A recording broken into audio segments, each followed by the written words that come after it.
My fellow Americans, in early July of 2016, many took to the streets.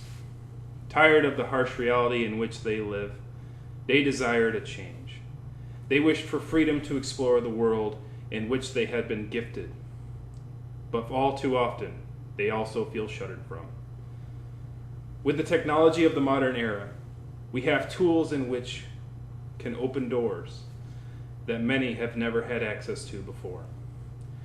We can connect with others who share our interests, with those that wish to either escape or solve the problems that humanity has created for itself.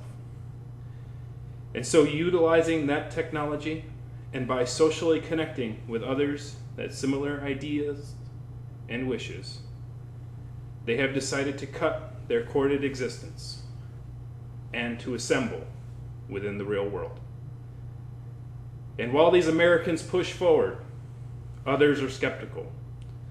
The life we live is currently better and safer than many of our predecessors. We have it good enough where we shouldn't need to leave the comforts and safety we have provided ourselves in our own homes. That to head out into the streets is placing us in unnecessary danger. Yet still we go. Because for too long have we talked with each other about our interests behind the safety of closed doors. We wish to share our ideas, our stories, our trials with the world, and we wish to see more of that world. For our species has always been one of exploration, of discovery. When others say things cannot be better, that we've looked down all boulevards and avenues, that we've had all of our best ideas, we've made all the discoveries we can possibly make, and that things can't get better than they are at this moment. We look upon that with skepticism and a critical eye.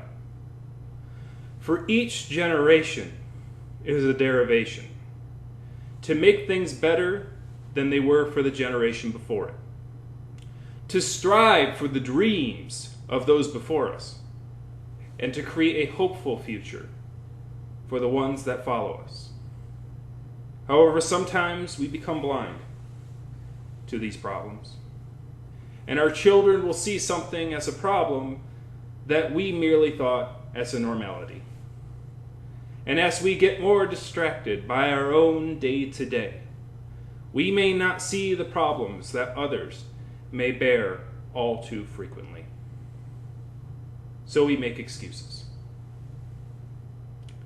We believe we should look down upon those that gather in the streets because they're just fighting amongst each other. That because some of them choose to don the colors of red and blue and wrestle for control over territory, that we should look down upon them as a whole and ignore the problems that they deal with.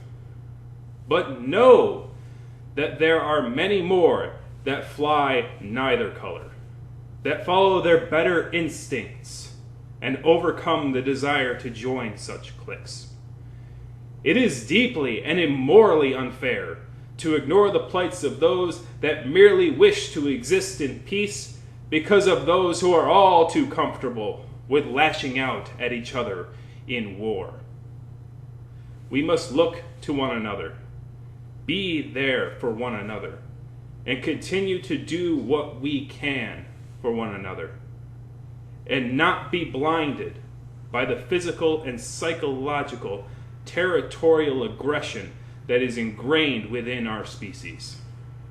Our gifted planet is large enough to provide for people of different creed and for them to coexist, if only we are not dismissive of those that pursue happiness and longevity for themselves and others. And no matter how one feels about these gatherings, one thing is perfectly clear. We must work together to ensure that our citizens feel free to walk the streets with one another, that they can come together and assemble peacefully, that we can overcome our fears and get out and explore the wonderful things that this world has to offer equally and work towards something better. And with that, nation, I wish you a strong and healthy future.